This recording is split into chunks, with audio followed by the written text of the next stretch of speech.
All right, it's Jabria, and it's late, but I don't care because I've been wanting to like do this for a while, and like I keep not doing it, and I'm like, I'm just gonna do it. So I'm gonna do like a lyrical breakdown of my song Young.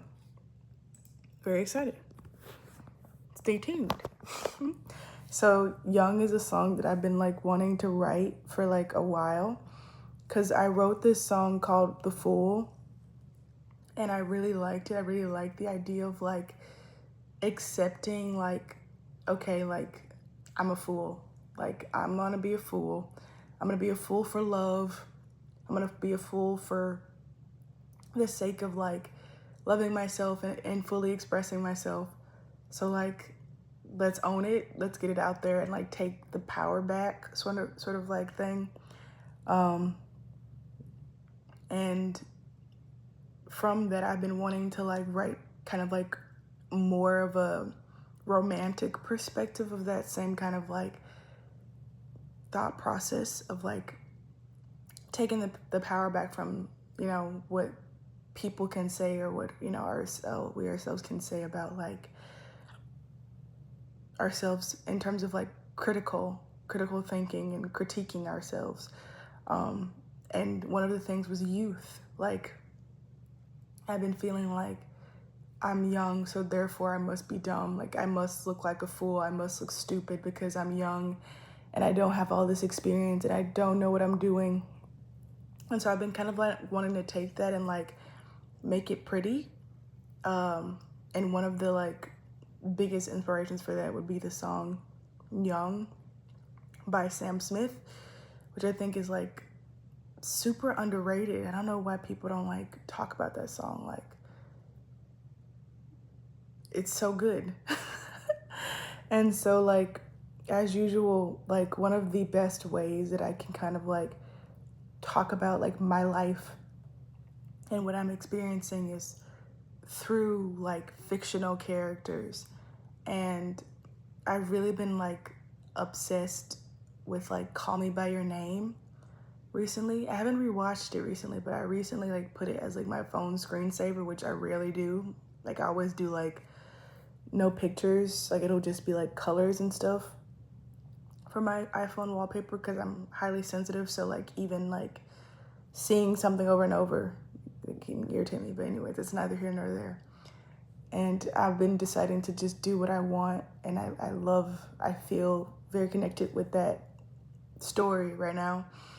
And I kind of like the idea of like the imagery in the picture of my screensaver is Elio, and he's leaning against the chest of Oliver. And I remember that exact scene, and there was a scene after like he confessed how he felt.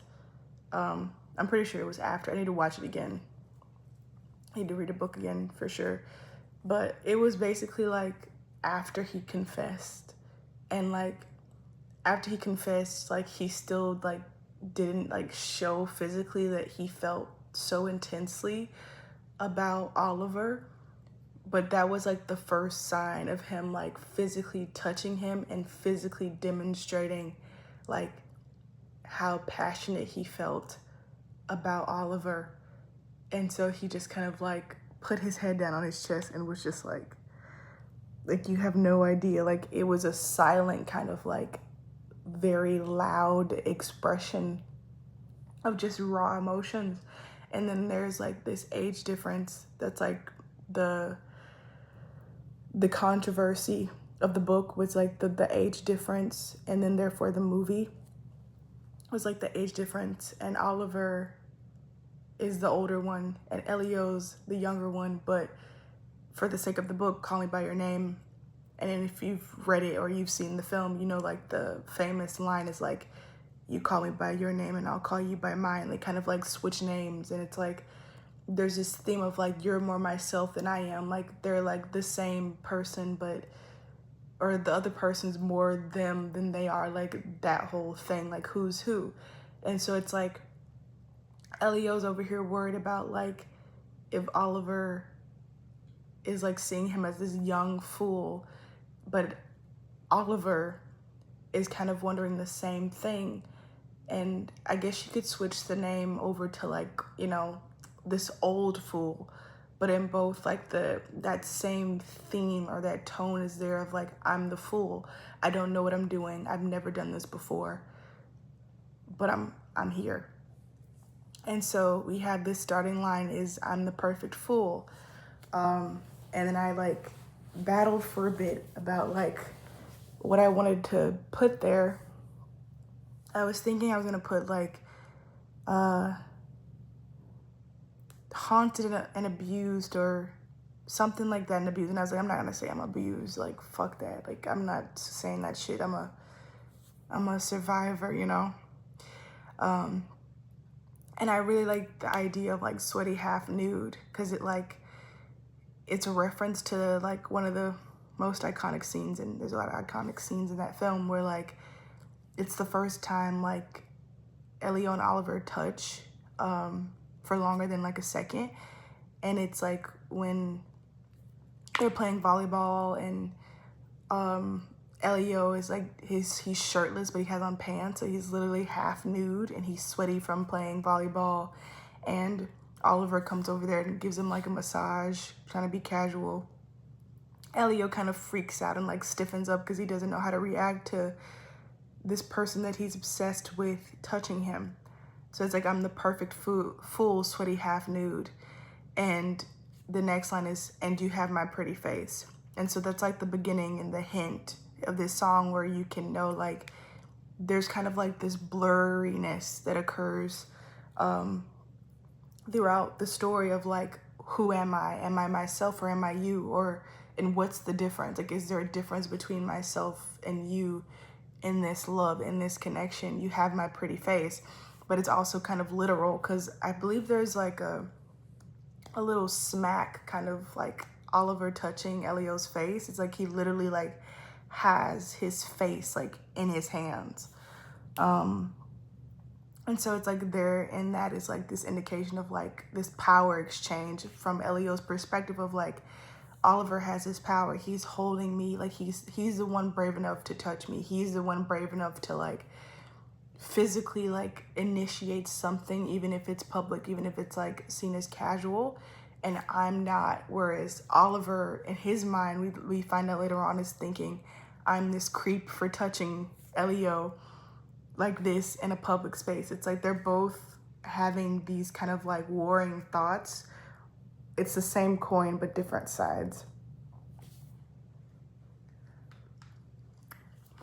And then after that, I kind of like go into like myself, but it's also, all of this is myself and Oliver and Elio. The blurred lines continue, and it's multifaceted, because it's like blurred lines between like personalities, you know, the love, the connection, but it's also in reference to time. Like, was this the beginning? Because earlier I said like the first time they touched, but then like now I'm saying again, like, this was the first time they touched. Like, when was the first time that they touched? When was the first time this happened? When is this happening? Is this when they were younger? Is this when they were older? Is this what happening now? It's like these questions. And I feel like the point of like this whole story was to make you forget all these little details and just kind of just be in the love, just be the love. And I hope that that's like conveyed in even the tone in which I like sing the song. But anyway, it says I play songs differently. There's this whole scene in the movie and in the book where they're like going over, I think, Bach, and like the different keys and the different arrangements you can play, or how you can play to kind of emulate different pianists or conductors or whatever the proper terms are. And Oliver is like fussing at Elio. He's like, no, play the way that Bach played Bach. Like, play the way that the original person played himself. And like there too is like that idea of like, who does this song belong to? Is it this person or that person? Who played it best? Like this blurring of lines. But I loved like this line because it's so simple, and yet it conveys like, I think Elio like throughout the story just kept feeling like he was like nothing. Like he felt like he was so boring, like his life was very kind of routine, especially to someone like Oliver, who was like traveling and like writing a book and doing all these like cool things. He felt like he was just so normal, or like regular, I feel like, not normal, but uninteresting, regular. But that simple thing, like the fact that he was like obsessed with kind of like different compositions, and he played the songs in different keys, was something that drew Oliver in. You know, like something so simple about me was extremely like magnetic. It was a big deal that this person, and it's kind of like reveling in that fact, because I feel like there was, despite himself, some kind of smugness from Elio in this connection. I play songs differently. You wrote this one for me. I sigh with every take. So there again is that like I play the songs, but you wrote this one for me. And this was also kind of like me poking my little nose into like the business, saying like, you wrote this song for me, but it's like I, Jabria, wrote this song about like a specific person, but like it's also like Elio, Oliver. Elio plays the songs differently, and Oliver kind of wrote it by like choosing for Oliver which song to play. I sigh with every take. I love this kind of idea because it's like a sigh is to do with breath, right? And in English, we say we take breaths. So it's like literal, like I sigh with every breath I take. But it's also like a take is also something you do in like music. You do when you're recording, you take different takes, like different versions of the same thing, which again is that tone that, or that motif that appears throughout the story. Is different takes of the same thing, different views, different shots, different angles of literally the same people, you know, but of the same like thing. And then I wanted the chorus to be very simple. I always kind of like feel and channel into like what would sound best after I've just told this verse of a story. And it just felt right to just kind of be simple, because as I say in the intro of the song, it's like, it's right after they've been intimate for the first time. And I keep saying for the first time, but it's kind of like, I've had this mind-blowing experience. I don't know who I am right now. I don't know who we are right now. I don't know where we're gonna be tomorrow. Like, are we gonna be together? Like, I've just had my mind blown. I did not know this could be possible, because if I'm not mistaken, that was their first time in like this queer relationship, and possibly both of their first time with like someone of like the different age, you know, like not so close in age, or the same age as somebody else. And so like for both of them, it's like, it's the Frank Ocean, you were my first time, a new feel. It's like that. So it's like, when you're in that space and you're kind of like out of your mind, you're not gonna wax poetic. You're not gonna be so sophisticated and like clever, witty, quick with your words. You're gonna be like mumbling something. I could just see like Elio having his hands, his fingers, just tracing them like over Oliver's chest, and it's like, young, I'm young, help me. Cause it's like, I feel like in this moment, you're kind of like asking for help. In my own experiences with, you know, intimacy, like initially being intimate with somebody, there's like this need, I guess, from myself. I don't know if anybody else has this, where it's like, I feel like people do, from what I've seen in like shows and stuff, like you want that other person to like confirm that like they've experienced what you've just experienced. Like, even if it was like a meh kind of experience, you want that other person to be like, like it was meh, right? Like we didn't do good together. Or if there was this mind-blowing like new experience, you'd want them to be like god damn, like you'd want them to be like that way too. So it's like, help me become. And then I feel like that's why in the song there's this break. So it's like, help me become, and then younger. Like there's like this part, it's like a pause, and it's like, I feel like he was, like I said, this is after mind-blowing experience, and he starts to get kind of like contemplative and starts thinking about these big thoughts. But then it kind of just like, he relaxes back into the moment, because you know, you can't literally think of anything else. And it's like, just help me become younger. Like I'm already a fool, help me become more foolish. And here again is that kind of like continuation of that theme of like what's it called? Is it synonyms? Like young and foolishness, youth and foolishness being synonyms for each other in this song. Like, I'm young, help me become younger. I'm a fool, make me more foolish in this love. And then I wanted to like age them a little bit, I think. Let me make sure. So the first verse is kind of like, it's very kind of like abstract. Like it's based on a scene, obviously, in the movie, in the book also. But it's also like, I feel like each section of this I've attempted to just kind of like progress and age and have some sort of like linear aspect to the song.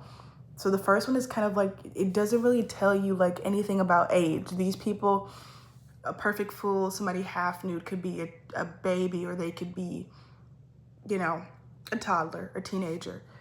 But in the second verse, I wanted it to be a clear like grounding of time. And this one, it says, I'm your cheerleader. And so obviously, to be a cheerleader, I feel like people assume and associate cheerleaders with high school. So it's like, now we've kind of like aged just a bit, but we're still young. We're still what people would consider novices, people not really worth listening to. And yet, you know, here we are with all this to say or all this to feel. And I also really like the idea, and I do this a lot in my songs, where I'll put masculine, or not even masculine, I'll put like male imagery next to like feminine energy, you know, as a way to kind of like rile against like that assumption that to be male means that you must like lack femininity. And I'll do the same vice versa, but I typically will do it with males. And as I said, Call Me By Your Name, it's a queer relationship. It's their first time being in a gay relationship. And so I like this. I like this idea of like putting these males in this position of like being a cheerleader, because there are indeed male cheerleaders, but you know, there's that.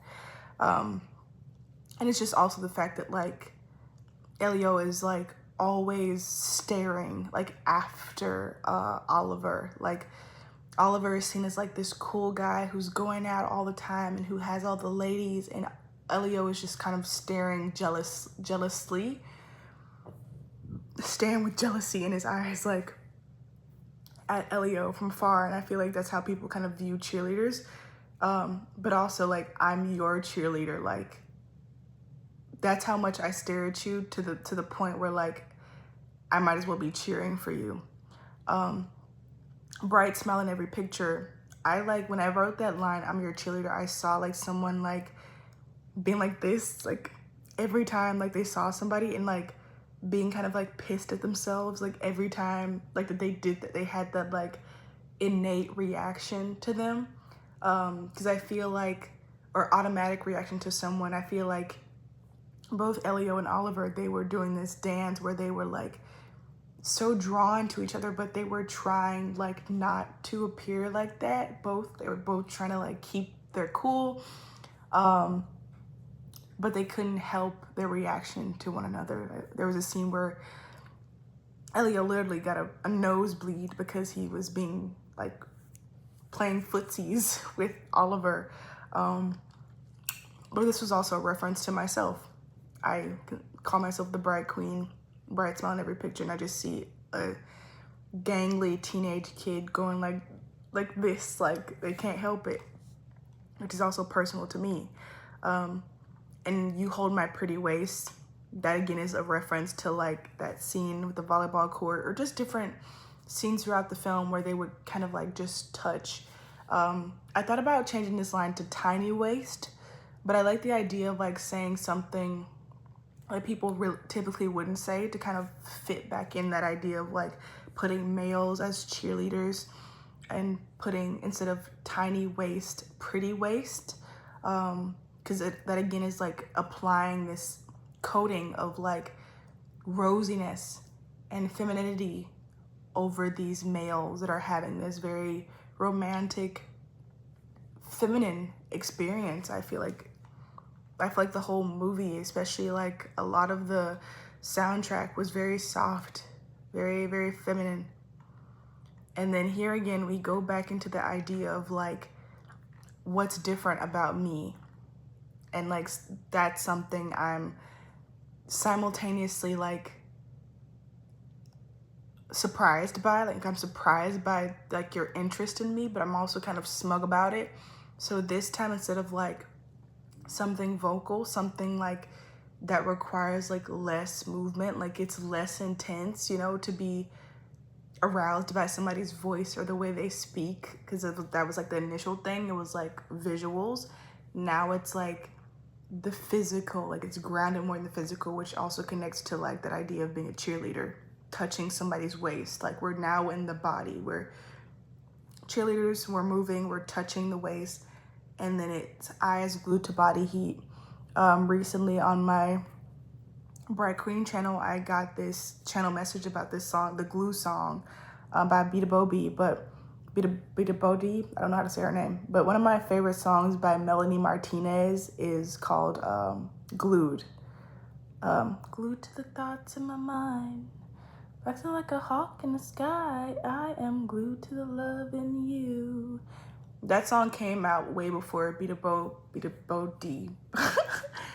But I wanted to like kind of like reference one of my favorite songs by Melanie Martinez. But I also like the idea of like how physical it felt. I was gonna say like something with a beat, but I like the idea of like being glued to body heat, because first of all, that connects to like the first line where I was talking about like sweaty and nude, like being sweaty, heat of the body, sweat. But like if you think about like body heat causes sweat, right? And then like think about like glue touching like moisture. Usually glue will slide off like if something is wet, like it won't be adhesive to something if it's like slippery, if it's slick. But this person is so like attached to you and so attracted to you that even like things that make you sweat or make other people sweat or make others slip away, or things that other people don't pay attention to, this particular person is glued to it. Like they gotta have it. they're so into it. And then the next one I felt like just made sense, because like I said before, it was like more swords, more voice, more kind of like non-grounded energy. This verse is grounded. I bend with every break. And like, so there's that reference to obviously like the physical body. Like I bend with every like dance break, you know, like they call them dance breaks. Like somebody breaks out and dances, you know.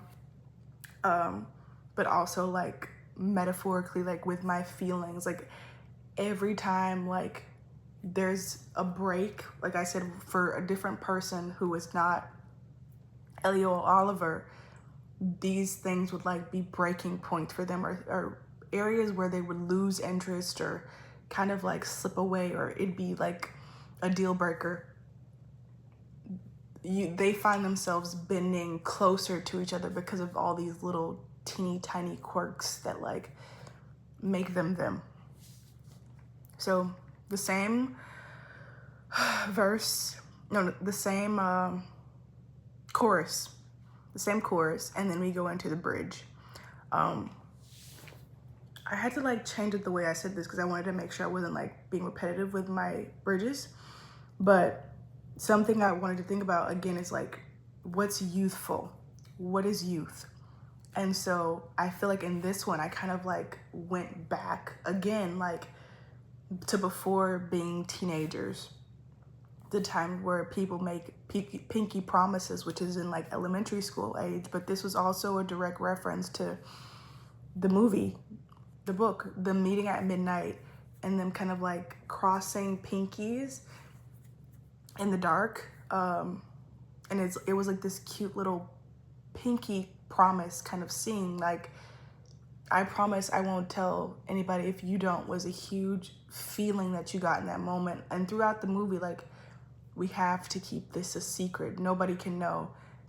On this one night, though, we will like give in to temptations, but only if nobody sees us. And so it's like that pinky promise, you know, also midnight is just a reference to like fairy tales and stories, something that you also are like fascinated and interested in when you are children, supposedly. Next one, I love this line, am I 5 or 50 or out of my mind? It's kind of a reference to Taylor Swift where she's like, am I mad? Am I mad or bad or wise? I really like that. It's from the song Guilty as Sin, where she's like, am I bad or mad or wise? Or am I mad or bad or wise? Like, which am I? Like, am I good for doing this? Am I bad for doing this? But because there's so much about like age and, you know, wisdom versus youth or foolishness and how it connects to youth, it only made sense to tie it in again with age here. Because like I said, here I am grounding this in this youthfulness of pinky promises, right? But, you know, only adults stay up to midnight, you know, but then there's also that tie to midnight being associated with the Cinderella story. Am I 5 or am I 50? Where are we in time? Or am I out of my mind for doing this? I love it. I think it's just, don't overthink it, but like there's a lot in there. And then the next one the next flash I saw in my mind was like this idea of like, what else do little kids do? Like they get cuts and like you put bandages on them. They have these, little kids have a lot of like little bleeds. And so it goes, can't you tell from these bleeds that I loved you? So high, I'm billowing.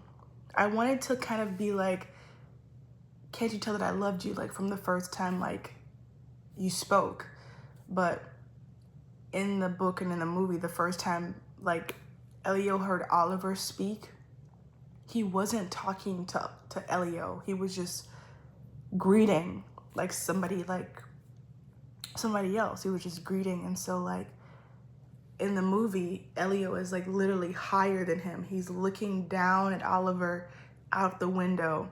He was so high above him. And then there's also the reference to, if you know, you know, the billowing shirt. So it's kind of like all these things in one, but mostly I wanted to like focus on the idea of like, you know, can't you tell from these little cuts, these little clues, these little bleeds, like that I loved you? Like, isn't it like it should be so obvious to the point where like, can't you tell that like even though I have all these little cuts, I'm happier than ever? And I feel like this can kind of like connect to my life where it's like, even though like, I guess personally for me, like after, you know, you meet a certain person of a certain resonance or a certain vibration, it can cause a lot of like tower moments or force you to like clean out your life to make space for this new, more compatible energy. And so it's like a lot of these little cuts, a lot of these little bleeds, but like someone being happier and myself being happier than ever, even amongst like all these like dark nights of the souls and little bitty pricks or paper cuts. I feel like that's saying something, because I feel like it's easy if like you meet someone like at the same time where like you're making more money than you ever did, and you're fertile, for those people who want to be fertile, you know, and like, what do I mean? I feel like everybody wants to be fertile. You're making more money than you've ever made. You're fertile, like you're in your prime health, and like your doors are opening for you. You feel creative and passionate. Like it's easy to like be grateful that someone's come into your life if that's the space that you're in. But to be grateful for someone coming into your life when your life is like, when they've like kind of like caused everything that you knew to melt, and still be like grateful for them. There's a horn, is like a word. And that's kind of like what's happening with both of them. It's like you've ruined everything I thought was true, and this is the best time of my life. It's the Cruel Summer line. It's like, I love you, ain't that the worst thing you've ever heard? Ain't that the best thing you've ever heard? Kind of like flipping that on its head. Excuse me. All right, and then we have Mind Blown at 25. This is a reference to the book, because this wasn't in the movie, but in the book they age. And it's like Elio's in college and he's sitting at this table, and he's like got, I think, a friend or two around him, and he's sitting there and he's got this look on his face like, I don't connect with any of this. But I remember Oliver. I remember how I felt. I felt something then, and I don't feel anything close to that now. So it's like mind blown at 25 when he's older. Am I done or living? Like, am I done living, or am I done or living for what I can't find? Like, am I done with life because I can't find what I want to find, or am I living to find what I'm looking for? And so here you have it, like at this point, like I said, there's been age, there's been maturity, there's been literal like growth, literal aging of these characters, of this character. It's always both of them in one. And it's like now they're able to form these deeper questions, like when they were younger and it was in the moment and it was the passion, it was very easy to kind of like let go of these like larger themes and topics. But like now that it's had time to kind of like sit and fertilize, who's fertile? I don't know why I keep saying that. It's like now like these bigger questions. And then it goes on, like, because I'm in this space of like still, I'm wise now, like I've wised up. A sign of like growth in adulthood can be, doesn't necessarily have to be, but can be taking accountability. And I really love like to play around with these themes, and that's what I do here. Like I take accountability, but it's also like placing the blame with these characters and with myself. My fault, you called me mine. I'm young, but I'm plenty of you. I'm young, but I'm plenty of you. So obviously there's that reference to call me by your name. Like it's my fault that you called me. Like it's my fault that you loved me, which is to say it's my fault that I loved you, or I loved me, which is to say that it's your fault that I loved me. Like it's like you can keep twisting that around as much as you want, and I love that. And here again we have where we were talking about youth and foolishness being like synonyms for each other. Now we're kind of like associating or assuming that the reader is associating by now youthfulness with zero, with the number zero, with not having anything, with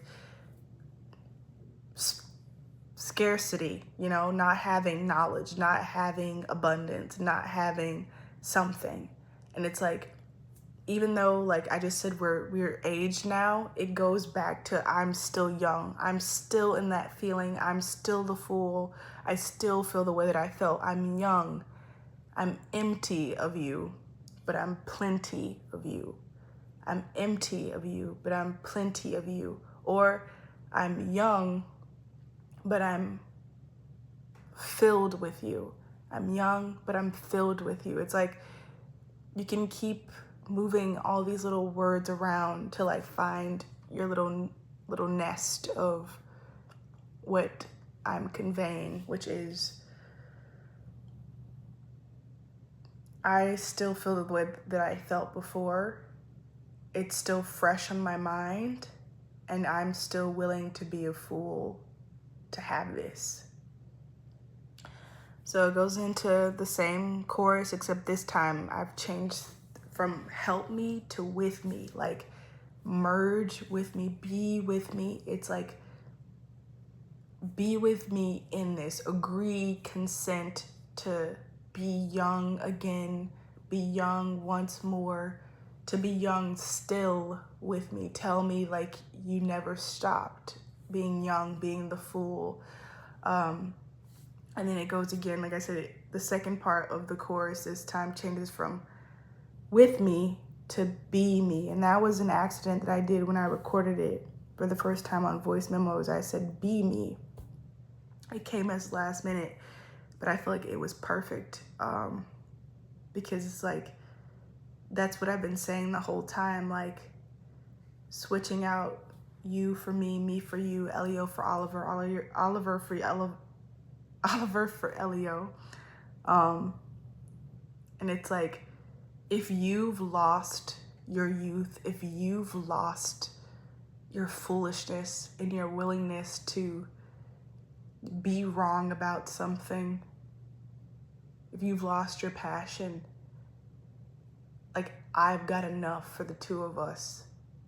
Like, be me and feel it again. Be me and risk it again. Be me again. Or be young again, be a fool again. All right?